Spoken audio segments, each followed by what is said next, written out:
चलिए आज समझते हैं भारतीय कृषि के एक बहुत बड़े बदलाव की कहानी को।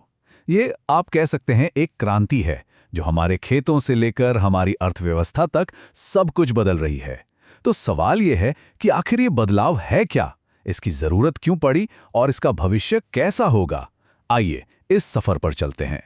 जब हम खेती या कृषि के बारे में सोचते हैं तो हमारे दिमाग में क्या आता है? शायद खेत, किसान और फसलें, है ना?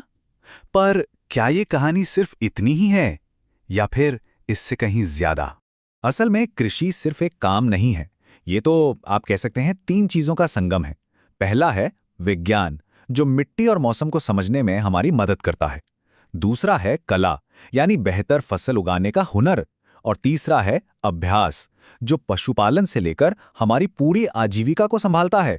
और जब ये तीनों चीजें एक साथ मिलती हैं, तभी जाकर दुनिया का पेट भरता है। अच्छा, तो ये तो हो गई बात कि कृषि क्या है, पर अब आता है सबसे बड़ा सवाल, हमें इसे मॉडर्न बनाने की जरूरत क्यों है? और इसका जवाब हमारी इकोनॉमी के एक बहुत बड़े असंतुलन में छिपा है।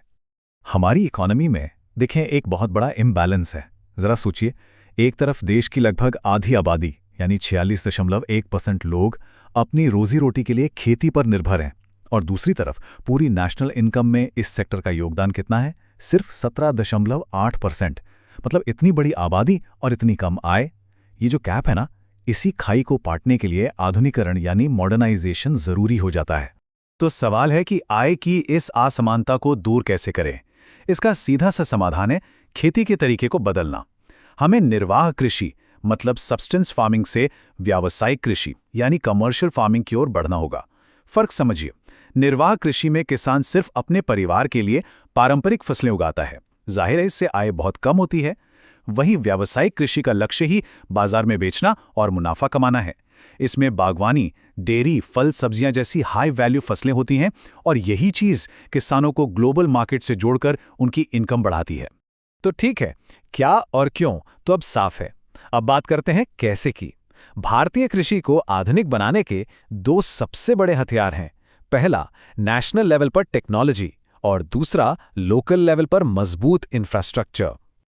और सरकार इस बदलाव को लेकर कितनी सीरियस है, इसका अंदाजा आप इस रकम से लगाइए, 2817 करोड़ रुपए।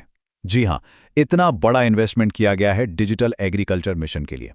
यह सिर्फ एक नंबर नहीं है, यह इस बात का सबूत है कि भविष्य का रास्ता टेक्नोलॉजी से ही होकर जाएगा। तो ये डिजिटल मिशन आखिर काम कैसे करता है? चलिए इसे 3 आसान स्टेप्स में समझते हैं। Step 1, agri stack. इसके जरिए हर किसान, उसके खेत और उसकी फसल की सारी जानकारी एक जगह एक डिजिटल डेटाबेस में इकट्ठी की जाती है। Step 2, farmer ID. इसी डेटा के आधार पर हर किसान को आधार कार्ड की तरह एक यूनिक डिजिटल आईडी मिलती है। और स्टेप 3, डायरेक्ट बेनिफिट। अब यही आईडी असली कमाल करती है। इसकी मदद से लोन, बीमा और सरकारी योजनाओं का पैसा बिना किसी बिचौलिए के सीधा किसान के खाते में पहुंचता है। टेक्नोलॉजी तो एक बात हुई, लेकिन जमीन पर भी काम हो रहा है।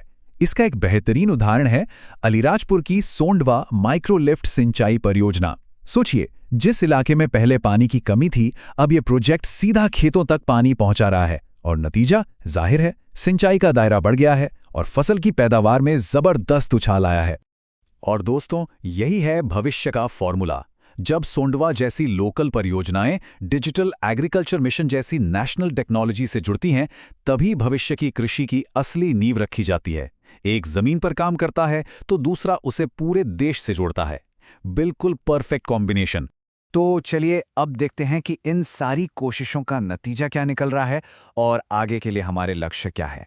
ये जो नंबर अब हम देखने वाले हैं ना, ये अपने आप में एक पूरी कहानी कहता है। 357.73 मिलियन मीट्रिक टन साल 2024-25 में भारत ने इतना खाद्यान्न पैदा किया। ये अब तक का सबसे बड़ा रिकॉर्ड है, और ये इस बात का सीधा सबूत है कि आधुनिकीकरण की कोशिशें वाकई रंग ला रहे हैं। और अगर हम इसे थोड़ा और बड़े पैमाने पर देखें तो पिछले सिर्फ 10 सालों में ही हमारे खाद्यान्न उत्पादन में 106 मिलियन टन से भी ज्यादा की बढ़ोतरी हुई है। ये वाकई में एक शानदार उपलब्धि है। लेकिन कहानी यहीं खत्म नहीं होती। भविष्य के लक्ष्य तो और भी बड़े हैं।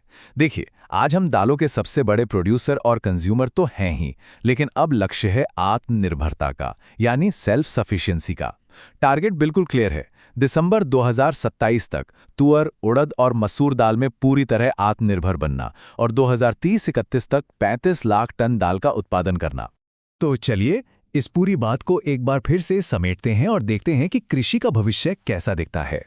तो ये है आधुनिक भारतीय कृषि की पूरी तस्वीर एक नज़र में। ये क्या है? ये विज्ञान, कला और अभ्यास का संगम है। इसकी जरूरत क्यों है? हमारी आधी आबादी की आय बढ़ाने के लिए। इसे कैसे किया जा रहा है?